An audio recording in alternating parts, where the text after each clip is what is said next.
So this lesson is going to be looking at solving quadratic equations. We're going to solve by graphing and solve by factoring.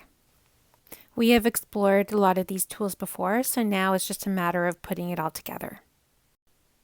So let's start with something that we're all familiar with, a linear equation. So when we say solve the equation 2x minus 5 is equal to 9, we're really saying find the value of x, or any variable for that matter. So we're going to solve it the way we always solve it. So 2x minus 5 is equal to 9. We get 2x is equal to 14, and x is equal to 7. Okay, so now I want to talk about quadratic equations. So say we have 3x squared, that should be a squared, plus 7x plus 1 is equal to 0. We really want to solve for the x's. So same idea as we did with the linear equation. We're going to do the same thing, except, it's a little bit more complicated. We're going to have to factor this. And we'll definitely take a look at that. But for now, let's solve by graphing. Okay, so before we get into it, let's go over some terminology. So solutions are also called x-intercepts, roots, and zeros. So if you want to say solve for x, right? So these are your solutions. You're basically saying, let's get our x-intercepts. They're also called roots and zeros. These are used interchangeably. Okay, so the domain of a function or relation is the set of all possible independent values the relation can take.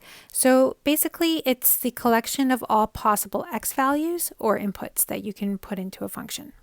So similarly, the range is the set of all possible dependent values or y values that the relation can produce from the domain values. So it's the collection of all possible outputs. And I'm going to show you how they're written in the next question.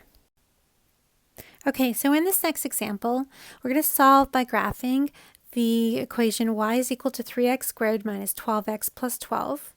And so we need to, if we're given an equation of a parabola, which we want to solve, we must set y is equal to 0 in order to find the x-intercepts, right? Because if you think about it, the x-intercepts happen on the x-axis, and the equation for the x-axis is y equals 0. So these are the values of x which we want to solve for. Okay, so if I want to be able to graph this, I want to put it into vertex form. So I can find the vertex and work from there. So I'm going to have to complete the square. So first thing I'm going to do is section off the first two terms. And then I'm going to pull out a 3 because that's my a value, and that's going to be like that coefficient that needs to be pulled out. And then I need to complete the square. So I'm going to take half of negative 4, which is negative 2, and square it. So we get 4. And of course, I'm going to have to pull that 4 out. So I'm going to have negative 4 times 3, which is going to give me negative 12, plus 12. And that's going to give me 3x minus 2 squared plus 0. And so it looks like the vertex is really 2, 0. So it's just kind of a horizontal shift to the right of 2 units on the x-axis. And so our mapping formula would be xy goes to x plus 2, comma 3y. So there's still that vertical stretch of 3. So to answer that initial question, the x-intercept or the root is at 2. Okay, so now let's talk about the domain and range of this function. So if we look at the x values that this function covers, it looks like it's covering everything, right? Because keep in mind these arrows up here, they just mean that this is going to go on forever. And so it's going to cover the domain's going to cover all x values. So the way that we're going to write it is this notation right here. And what this means is that x is an element of the real numbers. There's no restrictions, so we don't need to add anything further. When we're talking about the range, same idea. We're looking at where it's covering on the y-axis.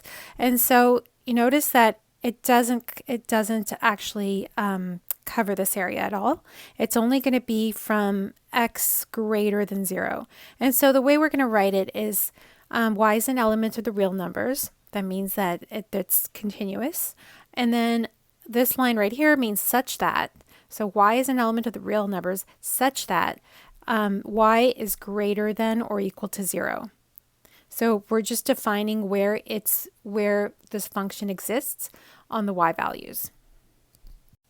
So a really important characteristic of parabolas that we're going to be exploring more in depth later on is the question of how many solutions or x-intercepts can a parabola have. So a parabola can have one x-intercept. That's the case where the vertex is on the x-axis. So it can look like this, or it can be here, or here.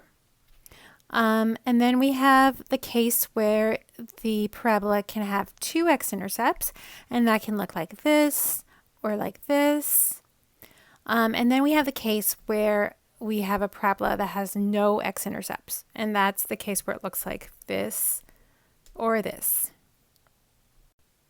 Okay, so now instead of graphing, we can solve for the roots algebraically by factoring.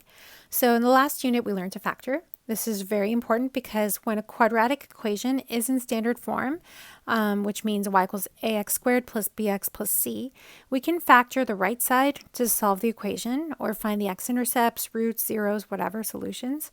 But we need to know how to interpret those results. So that brings us to the zero product property. And basically all this is saying is that if a times b is equal to 0, then either a has to equal to 0 or b has to equal to 0. In other words, if the product of two real numbers is 0, then one or the other have to be 0. And that makes sense because intuitively, think about it. You have, I don't want that. You have two values when you're multiplying them, and it has to equal 0. So one of them have to be 0 because it's the only way to get 0. So you could do 5 times 0, or you could do 0 times 5, or you could do 0 times 0. Okay, so as obvious as that seems, it's a really important point, and it's something that's going to help us solve quadratic equations in factored forms. Okay, so for our first example, we're going to follow these steps and just do this together. So our first step, our equation is y equals x squared plus 13x plus 36. And we want to set y equals 0 because we're solving for the x-intercepts. Remember, y equals 0 is the x-axis. And so we're going to do that first. So 0 is equal to x squared plus 13x plus 36. And now we want to factor the right side. And so, this looks like a quadratic in standard form, so we're going to have to use man. And so it has to multiply to 36, and it has to add to 13. And then what are those two numbers? They are 4 and 9. And so remember, this is the simple case of man, so we can just put it in. We don't have a value, so we can just do x plus 4, x plus 9. Okay, so now to get our solutions, we want to be able to interpret this. We want to use the zero product property law. And so you know that these products are going to be equal to 0. And so our options are x plus 4 is equal to 0, or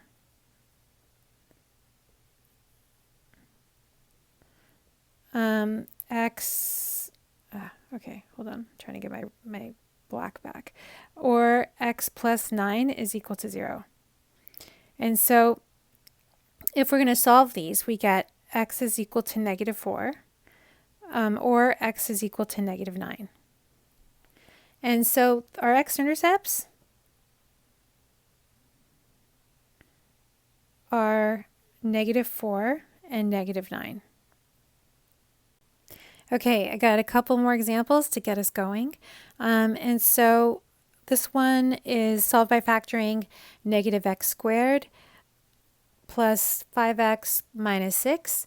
Remember, we're setting it equal to 0, and now we have to use man. And so you're multiplying your a times your c. And so it's going to be negative 1 times negative 6, which gives us positive 6. And it has to add up to positive 5. And our two numbers are 3 and 2. So this one is a little bit misleading because even though our a value is 1, it's actually negative 1. So we should still use the decomposition method. And so we're going to split up that 5 into 2x plus 3x. And then we're going to common factor the first two terms and common factor the last two terms. So factor by grouping. So first two terms, we can pull out a negative x, and we're left with x minus 2. And second two terms, we can pull out a 3, and we're left with x minus 2 as well. And so x minus 2 is your common factor. You're going to pull that out, and we're left with negative x plus 3. And so now we have to solve for zeros. So we get x minus 2 is equal to 0, and that gives us x equals 2 as one of our intercepts. And our other intercept is going to be negative x plus 3 is equal to 0. So x is equal to 3 when you bring it over to the other side. Okay, so next one is y equals 8x squared minus 3x. So this is a quadratic. Remember, your c value is going to be 0. So it's like saying 8x squared minus 3x plus 0. But we don't really need to use man for this. We can just common factor. Remember, that's our first. We want to make sure we're always looking for common factors first. And so your greatest common factor is going to be x here. So we can pull out an x, and we get 0 is equal to x, bracket 8x minus 3. And so at this point, we have products of two linear equations, which is exactly what we want as a quadratic in factored form. And so one of our solutions is x equals 0, and the other one is 8x minus 3 is equal to 0. And now we want to solve for x. And so we're going to bring the 3 over to the other side. We get 8x is equal to 3. And now divide by 8, and we get x is equal to 3 over 8. So the exact form would be leave it like that as a fraction, 3 over 8. If you want to approximate it, put it in your calculator, and you get 0.375 or 0.38. And so your roots here are going to be x equals 0 and x equals 3 over 8. Okay, so for this next example, we have y equals 36x squared minus 81. Right away, you can recognize that as a difference of squares. And so just to recap what a difference of squares is the form where it's a squared minus b squared, and these are perfect squares. Gives you a minus b, a plus b. And so these are all perfect squares, and so we can do this. First of all, we want to set it equal to 0.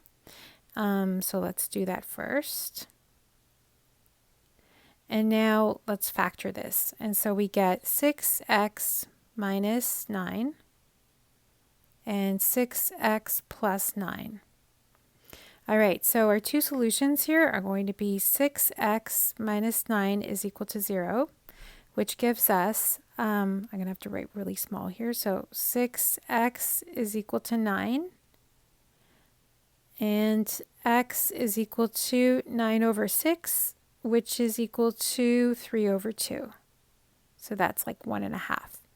So that's one of our roots. And then our other one, I'm just going to do it up here. So we get 6x plus 9 is equal to 0. So 6x is equal to negative 9, and x is equal to negative 9 over 6, which is going to be negative 3 over 2. And so our two x-intercepts are going to be negative 3 over 2 and positive 3 over 2. Okay, for this next example, we have 3x squared plus 12x plus 9. In this case, we're going to have to, use man. But first, we can actually common factor this. And so the greatest common factor is 3 that we can pull out right away. So we can pull out a 3, and then we are left with x squared plus 4x plus 3. So now this becomes a simple man case, and so we're looking for, the 3 still stays there, we're looking for two values that multiply to 3 and add up to 4. And so our numbers are going to be 3 and 1. And so we can put these in right away. Okay, now when we're trying to solve for our x's, that 3 doesn't have an x attached. So like 0 is equal to 3, you're just dividing it, right? So the 3 is gone. And so it's basically just a factor, like a scalar value. And so we're left with x plus 3 is equal to 0, and x is equal to negative 3. And so that's one of our x-intercepts. And then x plus 1 is equal to 0, so x is equal to -1. And so our two roots here are x is equal to -1 and x is equal to -3. Okay, so let's try some word problems. The path of a stone thrown into a ravine is modeled by the quadratic relation y is equal to -x squared plus 5x plus 84, where x represents the distance in meters traveled horizontally and y represents the height in meters above the surface of the river at the bottom of the ravine. So part A asks, how high above the water is the person at the top of the ravine? So what this question is asking really is for the y-intercept, because if the person's here, like let's say the parabola is going like this, and then it's going to hit the water here. So we're looking for the y-intercept. So the y-intercept is going to happen when x equals 0. And so to solve for that, we are just going to put in 0 here, plus 5 times 0 plus 84. You don't even have to do this calculation. You can see right away that it's 84.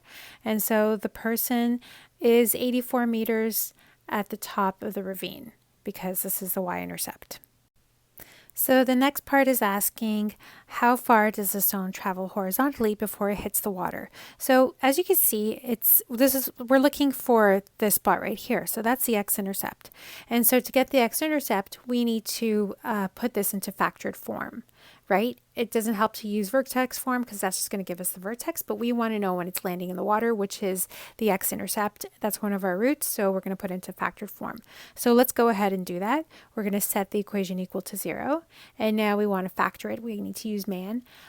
So first thing we want to do is find a number that's multiplying to -84, adds up to 5, and those numbers are going to be -7 and 12. Then we want to split up that middle term into -7 and 12, so that 5x becomes -7x plus 12x. And now let's factor the first two terms. And so we could pull out a -x from the first two, and we're left with x plus 7. And then we could pull out a 12 from the second group, and we get 12, x plus 7. And now let's pull out an x plus 7, and we're left with -x plus 12. So here we have our two roots, and so we can solve x plus 7 is equal to 0. So x is equal to -7. Now looking at our diagram, it doesn't make sense because if this is your distance. You can't really have a negative distance. Obviously what's happening is -7 is going to be back here, but it doesn't make sense in the context of this question. So we're going to disregard it because we can't really have that negative distance for this problem. And let's look at the next one. And so we have -x plus 12 is equal to 0. So x has to be equal to 12. And so this point right here has to be 12, and then we can conclude that the stone travels 12 meters horizontally. Okay, so let's look at our last example. Write the equation of a parabola in standard form if the x-intercepts are 3/4 and x minus 2, and like -2. So here we have the easiest thing to do is to do it into factored form, right? We're going to assume we don't have an a value because it's not really giving one to us.